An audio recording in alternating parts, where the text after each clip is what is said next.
plus grand des maux du monde, c'est de savoir que nous sommes aveugles et de surcroît ne pas avoir de vision. Mesdames et messieurs, bienvenue à ce Midi d'Afrique de ce lundi. Nous sommes dans le cadre de Super Mondé. C'est bien sûr une parole à méditer chez vous. Être aveugle et ne pas avoir de vision, c'est justement la mort, pratiquement. Donc, on peut être aveugle et puis avoir une vision quand même, parce qu'une vision est différente d'une vue. Alors, je veux dire donc tout de suite que nous sommes bien sûr très heureux de vous servir pour ce lundi. Et puis, sans toutefois donc trop parler, nous allons partir pour vous proposer une très belle plage musicale. Et puis, en retour ici, nous viendrons pour partir directement dans la capsule Espace Annonce.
Alors, voici ce qui, bien sûr, a été à l'introduction de notre magazine, une très belle chanson que vous avez certainement appréciée depuis chez vous, et ce qui nous donne, bien sûr, de partir directement dans le cadre de Espace Annonce. Nos différents invités sont déjà là, et ils attendent que, bien sûr, de passer ici en plateau.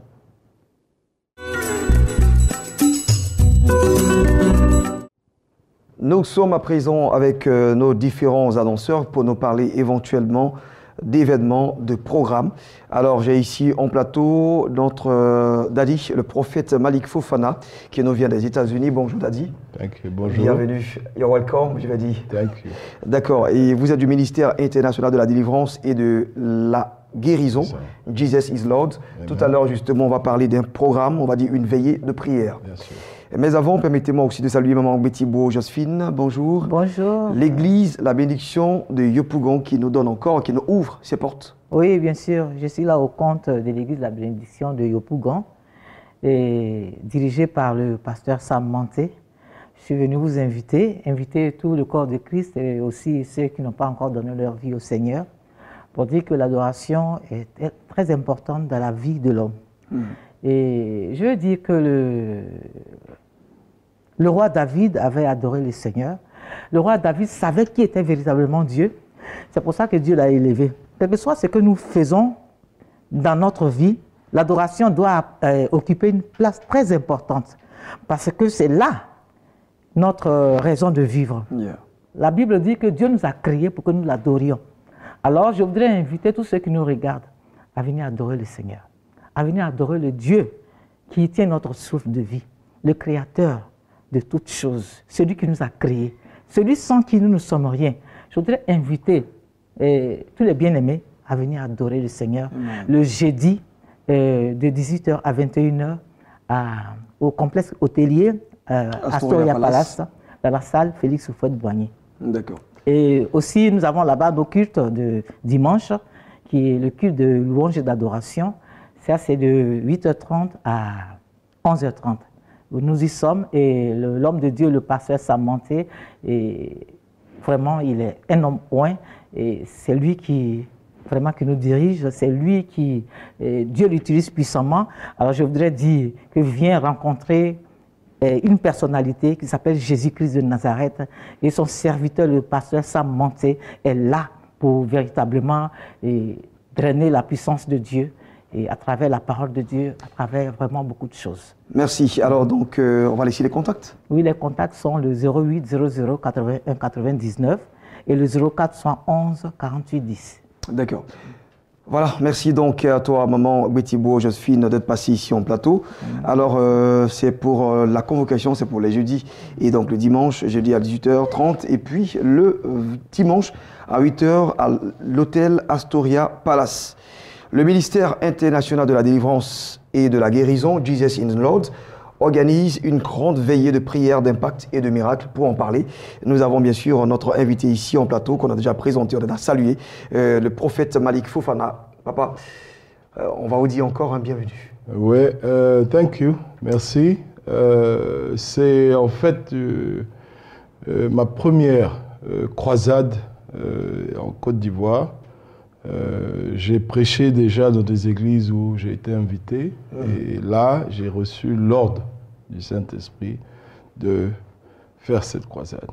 Et je reçois en fait beaucoup de gens pour faire la délivrance, pour prier, pour qui je prie et c'est fatigant. C'est fatigant, toujours il y en a des dizaines par jour. Et là c'est un rendez-vous de Dieu où tout le monde peut être là en même temps. Et Dieu fera ce qu'il va faire. Parce que dans ce thème, il y a eu la présence, la gloire et le feu qui est descendu, 2 Chroniques 7, 1 à 3, au point où même les sacrificateurs ne pouvaient pas rentrer dans la maison.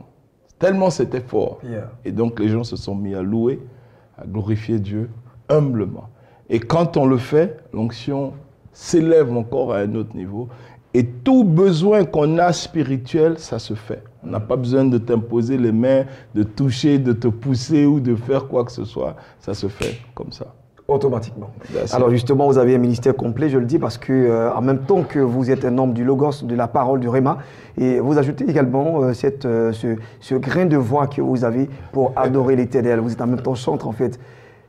Oui, je peux dire. Vous pouvez dire. Parce que je travaille beaucoup avec la louange et l'adoration. D'accord.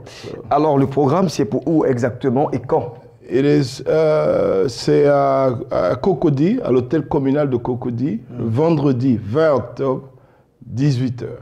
Et j'aimerais aussi inviter les anglophones English speaking, si je peux me permettre de dire en anglais. Rapidement. For you all speaking English people, I'm talking to you now. This is a divine appointment. Don't miss it. Don't ever try to even think about missing it. Be there Friday, 20 October, 6 p.m. The presence of God will be there. The anointing will be there. That destroyed the yoke. Thank you. God bless. C'est intéressant de parler anglais comme ça. Hein. Je suis bluffé là. Mais je comprends, vous êtes donc aux États-Unis. Alors, vous êtes un Ivoirien, hein, il faut le dire. Bien sûr, avec le nom, je suis... Prophète Malik Fofana, mais vous demeurez aux États-Unis. Et comment ça se fait, le ministère aux États-Unis, Côte d'Ivoire? Bon, mais j'ai fait une vingtaine d'années là-bas, près de 30 ans. Et c'est là-bas que j'ai connu le Seigneur. Je ne connaissais pas Dieu ici. Mais il faut dire que j'ai un côté... je ne suis pas seulement Fofana, j'ai un côté Zuzuko. Ah d'accord. Voilà, ma mère est Zuzuko. Mon grand-père s'appelle Lago Zuzuko. D'accord, super. En tout cas, c'est bon de vous connaître en même temps ici en plateau. Alors, il faut rappeler donc la veillée, c'est pour le vendredi prochain.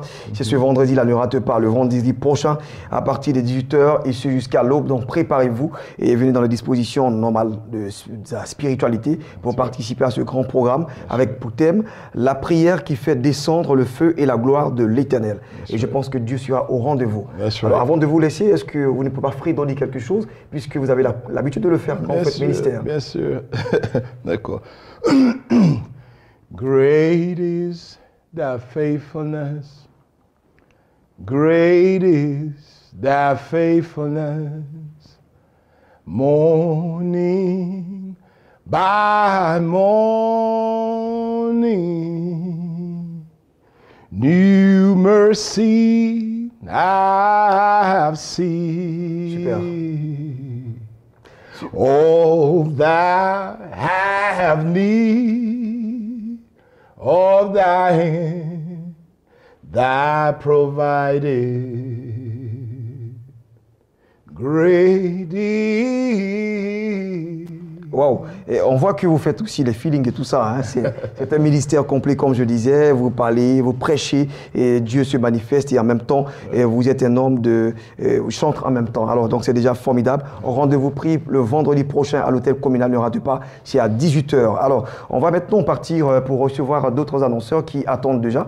Et ils sont patients. Hein. Ils veulent, bien sûr, parler des problèmes. On va laisser les contacts. Bien sûr, 57 58 22 18 55 58 0205 5758 2218 5558 0205.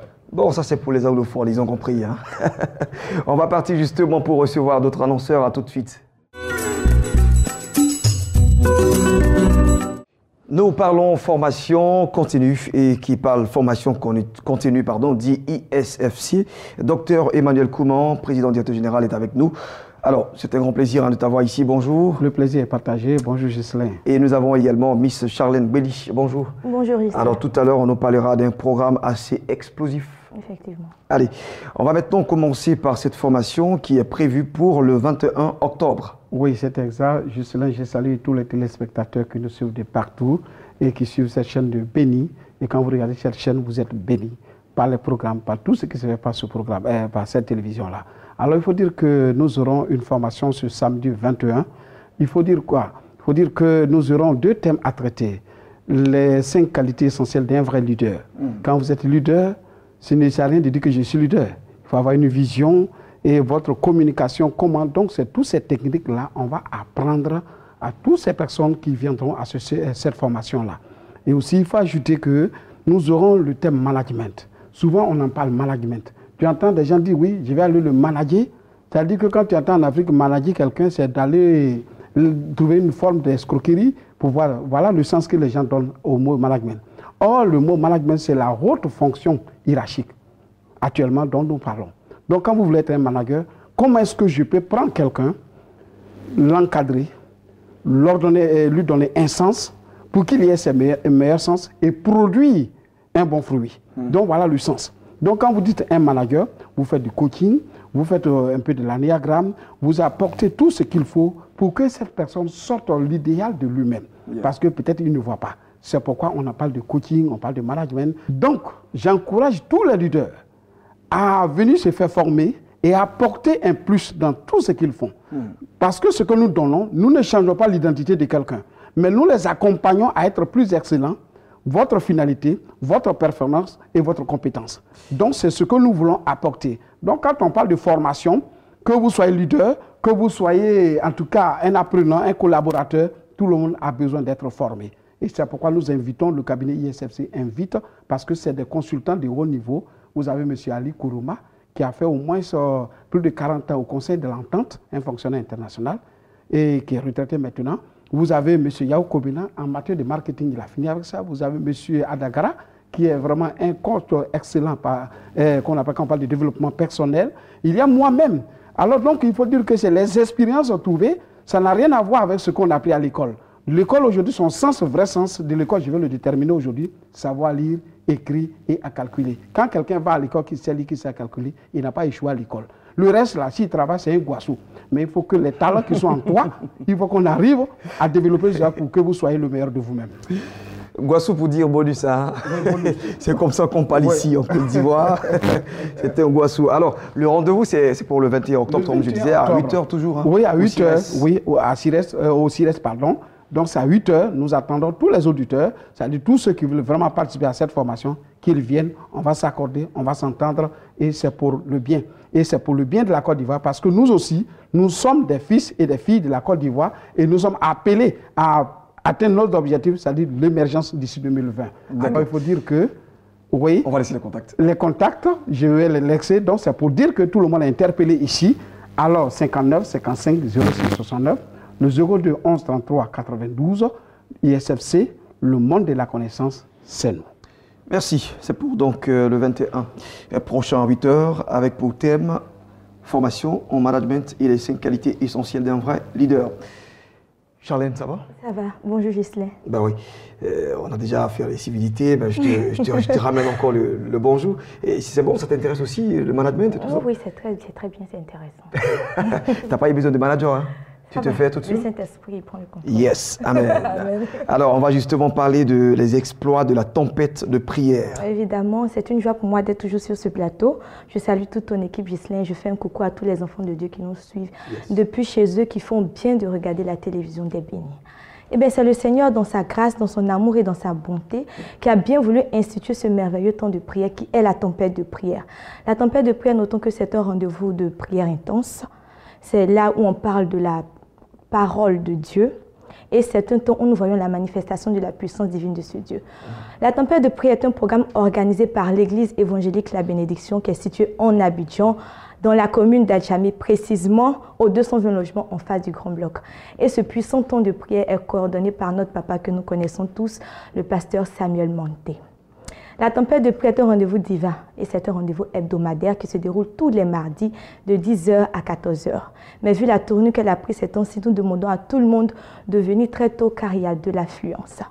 La tempête de prière démontre aujourd'hui combien de fois le Seigneur est fidèle, est présent et se manifeste dans la vie de plusieurs personnes qui sont déjà connectées à ce temps de prière. Et aujourd'hui, nous sommes encore sur ce plateau pour lancer un appel à ceux qui ne connaissent pas la tempête de prière. Bien-aimé de Dieu, je ne sais pas ce que tu traverses, je ne sais pas ce que tu recherches, mais la tempête de prière a pour slogan la montagne de toutes les possibilités et c'est l'heure de la domination. C'est pour dire qu'il n'y a aucun cas, il n'y a aucun problème que le Seigneur ne peut résoudre au travers la vie de son le pasteur Samuel Manté. Et le mardi passé, nous avons été glorieusement bénis. Nous avons reçu des proclamations de force et de puissance qui sortaient de la vie du pasteur Samuel Manté, qui bénissait, qui guérissait des malades, qui débloquait vraiment beaucoup de témoignages poignants. Tu dois venir avec nous partager l'amour et la grâce de ce Dieu qui est disponible au travers ce temps de prière. Comme j'étais disante, c'est un appel pour tout le monde. Ce n'est pas un appel centré sur les évangéliques. Que tu sois catholique, que tu sois protestant, c'est l'Église en général, le corps du Christ qui est interpellé. Bien-aimés de Dieu, nous tendons vers la fin de l'année. Il faille véritablement avoir la main du Seigneur en ces temps pour avoir la protection divine et la provision surnaturelle. Et il n'y a pas meilleur endroit pour conserver cette grâce-là et avoir notre vie de victoire en tant qu'enfant de Dieu que participer à la tempête de prière. C'est l'heure de la domination. Amen. Le meilleur rendez-vous, c'est pour demain mardi. c'est pour mardi à partir de 10h, mais venez un peu plus tôt. Et pour d'autres informations, nous sommes au 00225 58 56 60 40 et par mail secrétaire en minuscule @labénédiction.com. Soyez bénis. Oh, c'est nous qui te bénissons. Merci, Jésus. Merci. Allez, on va partir pour l'instant pèlerinage. Et marcher dans les pas de notre Seigneur Jésus-Christ. C'est encore possible avec Béni TV et King Voice. Nous allons vous donner encore des détails sur ce pèlerinage en Israël, tel que vous l'avez vu en spot. Mais nous avons ici le révérend Paul Ouin pour nous donner beaucoup plus de précision. Bonjour, serviteur de Dieu. Shalom bienvenue. à toi, Gislain. Amen, amen, amen, amen. Pèlerinage en Terre Sainte. Oui, je suis là encore pour parler un peu des différents sites, parce que quand on part en Israël, il y a beaucoup de sites que nous visitons, et chaque site symbolise, bibliquement parlant, spirituellement parlant, même historiquement parlant, quelque chose. Donc pour dire qu'aujourd'hui, je vais juste vous parler un peu du Jourdain, parce que quand Dieu s'est choisi cette terre-là, il s'est choisi aussi des montagnes, il s'est choisi des eaux, et parmi ces eaux-là, nous avons tout de suite, on sait qu'il y a eu des lacs que Dieu s'est choisi, mais il y a eu aussi un élément qui est très important, le Jourdain. Voilà. Même dans l'Ancien Testament, il s'est passé comme ça dans la vie d'un lépreux, dénommé Naaman, qui était allé voir le prophète, et le prophète lui a demandé d'aller se faire plonger 7 fois dans le Jourdain. Lorsque nous revenons aussi, on se rend compte que Élisée a frappé le Jourdain et le Jourdain s'est séparé. Donc le Jourdain revient à plusieurs reprises dans la vie d'Israël. Jésus lui-même a été baptisé dans le Jourdain. Et c'est dans le Jourdain que Dieu a ouvert les yeux de tous ceux qui étaient là et qui ont vu le Saint-Esprit descendre sur Jésus comme une colombe. Et ils ont entendu la voix de Dieu qui leur a dit, « Celui-ci est mon Fils bien-aimé en qui j'ai mis toute mon affection. » Vous savez, quand on part en Israël, il y a des sites, c'est vrai, qui sont pour nous des sites remplis de symboles. Le Jourdain, c'est un symbole, le symbole de la mort et de la résurrection, le symbole du baptême. Donc, ce sont des choses que Dieu a pris le temps, la Bible appelle ça l'ombre des choses à venir. Dieu, depuis l'ancien temps, préparait son peuple. Alors dit qu'il va arriver un temps où l'enfant de Dieu doit passer de l'étape, c'est-à-dire du péché, mourir à l'étape du péché et ressusciter étant devenu une nouvelle créature. Donc, quand nous sommes dans le Jourdain, ça nous interpelle de savoir que Dieu a utilisé ses eaux en son temps pour véhiculer un message. Et le Jourdain, pour nous, c'est l'endroit où notre Seigneur Jésus-Christ s'est fait baptiser. Il y a une dame qui s'est fait baptiser dans le Jourdain qui était aveugle, elle est retournée pratiquement, même si vous tapez sur le Fils, tapez les bienfaits du Jourdain, il y a une dame qui est allée se faire plonger dans le Jourdain, elle est ressortie, elle était aveugle et ses yeux se sont ouverts. Donc pour dire que les vertus de l'onction de Dieu sont toujours sur ces différents sites-là.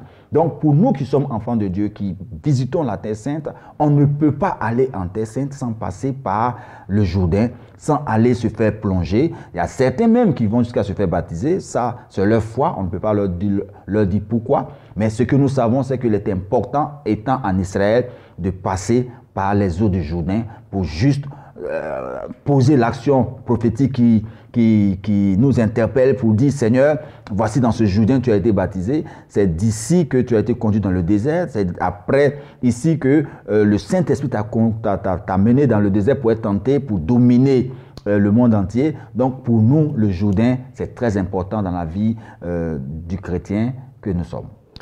D'accord, aujourd'hui vous avez accentué votre argumentaire sur le Jourdain, mais il y a bien le lac de Tibériade, Jéricho, le jardin de Gethsémani, le tombeau de Jésus à visiter, la chambre haute, la mer morte, la piscine de Bethesda, Bethléem, Jérusalem, etc.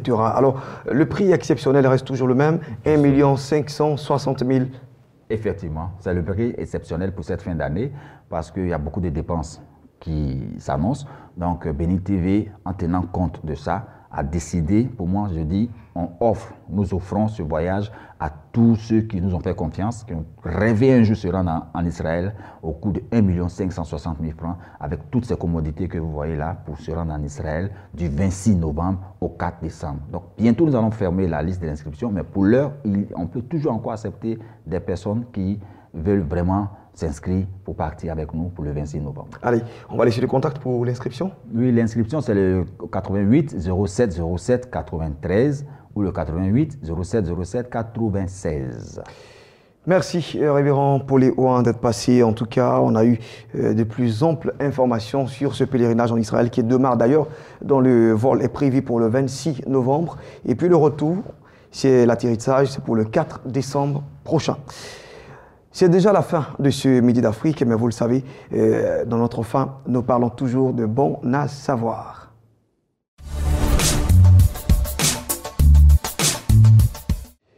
Nous parlons bienséance dans le cadre de Bon à savoir aujourd'hui. Et notre consultant, notre chroniqueur, pardon, est avec nous, évangéliste Djabi. Bonjour. Bonjour, Justin Blessing. Il va super bien. Bien, par la grâce de Dieu, ça fait 2 jours. Ouais, tu nous as quand même fait fou bon. Mais ça le dit, tu sais que nous travaillons toujours pour la cause du Seigneur. Pour le royaume, donc, voilà, pour le important. royaume. Et donc, voilà. Avant même de commencer cette chronique ce matin ou ce midi, permettez-moi de saluer 3 personnes qui véritablement font, voilà, que je veux véritablement saluer. Qui font un travail formidable. Voilà, hein, qui font un travail formidable. Que tu apprécies bien. Que j'apprécie très bien. Je veux déjà en premier lieu saluer le couple pastoral Sam Sylvain Manté, qui sont mes parents biologiques et spirituels, je peux le dire. Voilà, et aussi saluer mon cher frère, le prophète Fabrice Boiti, que le Seigneur te bénisse, et également mon épouse, bien sûr. Voilà, sans l'oublier. Voilà. Donc, chers frères et sœurs, merci encore de nous suivre ce midi. Et donc, nous parlons de quelques règles de bienséance. Quand nous parlons de quelques règles de bienséance, sachez que ce sont des règles de bon à savoir, c'est-à-dire de savoir-vivre. Et donc, nous avons choisi pour vous 5 sujets à ne pas aborder en public en ce qui concerne les règles de bienséance. Allez, vas-y, dis-moi. Voilà. La première... Je parle un peu trop. La première des règles, c'est la fortune. La fortune. Parfois, des gens qui sont en public parlent de ce qu'ils ont, de ce qu'ils possèdent, et après, ils sont étonnés de voir que quelques temps après, il y a des difficultés, des blocages dans la vie. Et donc, mesdames, mesdemoiselles et messieurs... Attends, c'est un caractère. C'est quoi de dire que, bon, j'ai 10 millions à prendre en semaine dans tel compte... Ou j'ai 1 milliard à prendre. Donc, c'est le fait de se montrer, de se faire voir, bien de se faire apprécier. Ça fait partie de la bienséance, tout ça? Non, nous voulons interpeller les uns les autres à ne pas le faire. C'est de ça que nous parlons. Oui, si, je sais, à ne pas le faire, mais en même temps, quand vous dites on le fait, on a des difficultés après. Je ne vois pas justement la relation. Non, je dis qu'il y a des personnes qui se donnent ou qui s'adonnent à ce genre de comportement. Et donc, nous voulons les sensibiliser. Certainement, ces personnes ne savent pas.